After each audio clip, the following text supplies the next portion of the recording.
you would think there's something in your head, it's just like up here. But when you bring it out of yourself and put it down physically, it's like, now it's real. Right. Now it's no longer in my head. Anybody and everybody can know about it. So. And it's very interesting that you said that. Both of you said that. And earlier on, the activity we did earlier, people also said it was difficult to kind of sit down and to think about things and to write it down. But relationship is a really big, important thing in our life. Like, we want it, we desire it. This is somebody that we want to live, God willing, for the rest of our lives with.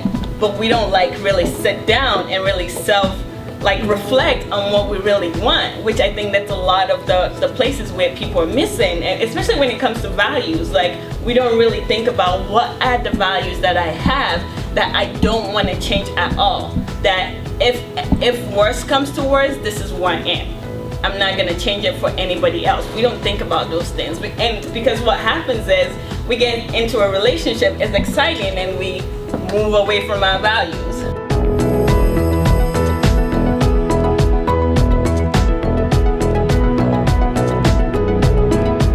I think that God also instills with us a passion for whatever the mission He gave us is. And of course, the trick is finding out what your mission is, and thus finding out what your passion is. But isn't that what we always talk about?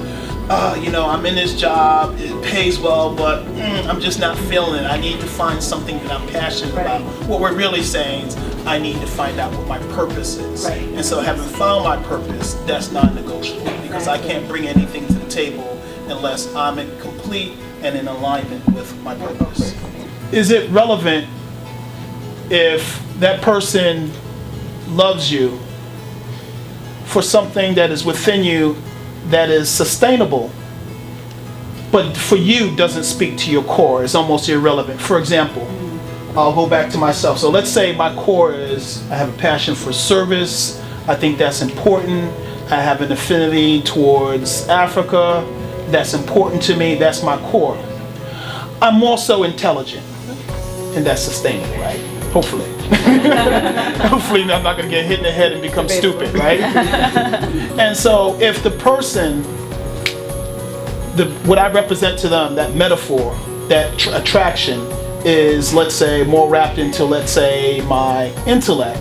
But for me, that's irrelevant. I grew up in a community of people that were relatively smart, and so that's not a big deal to me. What's a big deal to me is character. Maybe that is what made you exceptional in my community. So my question is it relevant that that person is loving me for something that is irrelevant and not valuable to me, and that they're not loving me for that which I love the most about myself, and again, let's say my character, my passion, so on and so forth?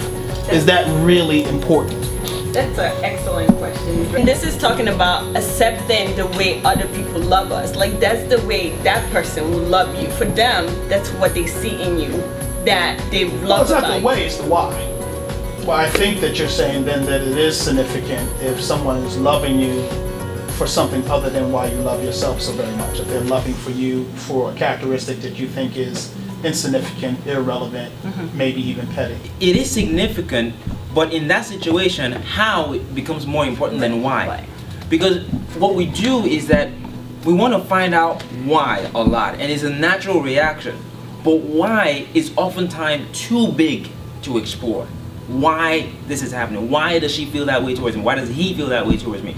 But sometimes to bring it back to manageable thought, you have to look at how. So if I like, or she, let's use your example, she likes you because you're intelligent. To you, everybody in my family is intelligent, no biggie. But if how she does loving you because of intelligence is overbearing and unattractive to you, that's where it becomes a problem, not necessarily that she liked you for that in the first place. So why?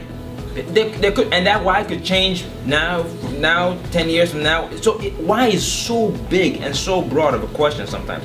Why is great, but you have to have the emotional flexibility. You have to do what will serve you best. What train of thought will serve me best in evaluating this question?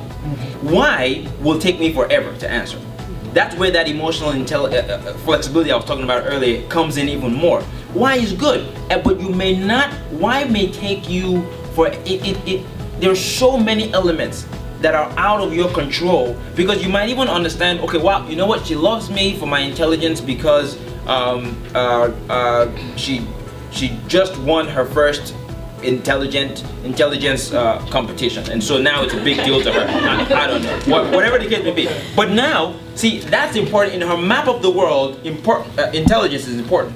Fast forward 5 years from now, and who knows, maybe that may not be why she's loving you, or she's in love with you. Maybe that has evolved into something else. But how is she doing it? In this particular case, it becomes the more manageable and possibly the better way to look at it. It was very, very informative. I enjoyed myself, and I'm so glad Tobi took the time out to invite me to come to the event. The 3 main points I learned was context, expression, and the weight of value.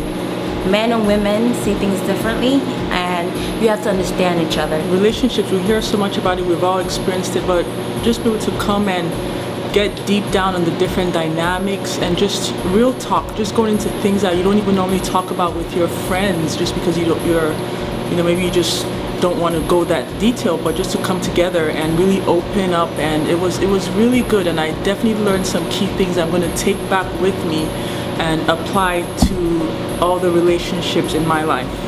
Thank you.